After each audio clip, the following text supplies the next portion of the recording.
მოგესალმებით. მინდა დავიწყო იმითი, რომ გაგიმეოროთ ძალიან მკაფიოდ რა არის წინააღმდეგობის პლატფორმის ერთობლივი და ყველასგან შეთანხმებული პოზიცია არჩევნების შესახებ. და ეს პოზიცია სრულიად უცვლელია. პოზიცია არის, რომ ჩვენ მოვითხოვთ საპარლამენტო არჩევნებს და თუ ოქტომბრამდე ეს ვერ მივაღწიეთ, თუ არ იქნა ჩანიშნული, მაშინ ერთობლივად საპარლამენტო და ადგილობრივი არჩევნები. ეს არის ერთადერთი მოთხოვნა, რომელიც არ შეიცვლება თავისი მეორე მოთხოვნით, რომელიც არის პოლიტპატიმრების განთავისუფლება, ყველასი განთავისუფლება.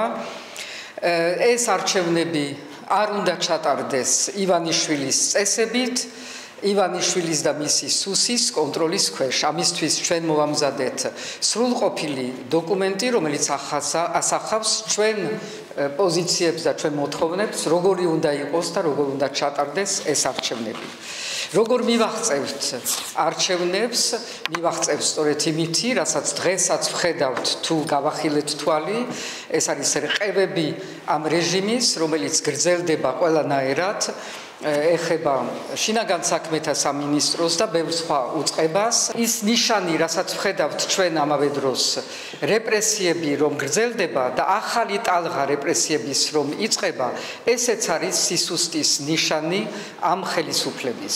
ის რაც იწყება დღეს მედიას წინააღმდეგ, ანუ ის მცდელობა რომ მედიაში გაკონტროლებული იყოს თქვენი ყოველივე სიტყვა და სიტყვების აკრძალვა დაიწყოს, ეს ხომ არის სუფთა ორველის წიგნიდან წამოსული რაღაცა წესები და ახალი მცდელობები, რომ კიდევ უფრო შეზღუდონ საზოგადოება. ამ დროს ეს საზოგადოება დგას, იბრძვის, პროტესტი გრძელდება და ამ პროტესტს ვერაფერს ვერ მოერევიან. ვერ მოერევიან თუ არ გაჩნდა და ეს არის ერთადერთი რეალური ბერკეტი, რაც გააჩნია ამ ეგრეთ წოდებულ ხელისუფლებას. ერთადერთი ბერკეტი არის ის, რომ საზოგადოებაში შეიტანონ რაღაცა გაუგებრობები, იმედგაცრუება და გახლეჩვა.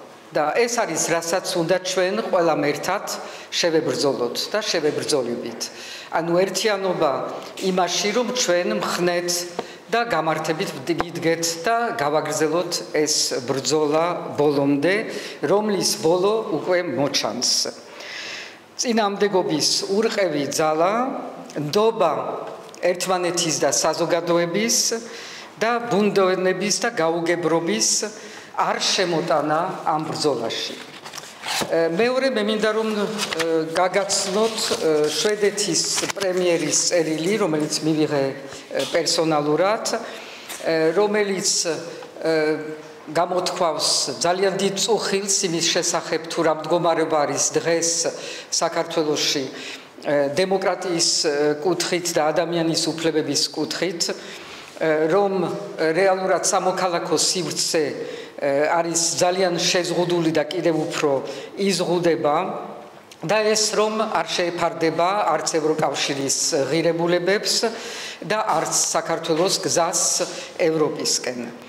პასუხად შვედეთის მთავრობა მიიღო გადაწყვეტილება, რომ შეეწყვიტა შვედეთის სააგენტოსი სიდასი, რომელიც ერთ-ერთი მთავარი დონორი იყო ამ ქვეყანაში, შეეწყვიტა ყველანაირი დახმარება საქართველოს ეგრეთ წოდებული მთავრობისთვის, თუმცა შვედეთი გამოხატავს მზადყოფნას, რომ დარჩეს მხარდამჭერი საქართველოს დემოკრატიულ განვითარების და მისი ევროპული გზის, რომ დარჩეს როგორც დონორი ოღონდ სამოქალაქო საზოგადოებისთვის და ამ კუთხით ჩვენ ვაკვირდებითო დღევანდელო კანონმდებლობას, რომ გავიგოთ რა ფორმით უნდა გავაგრძელოთ ეს მხარდაჭერა საქართველოს სამოქალაქო საზოგადოების.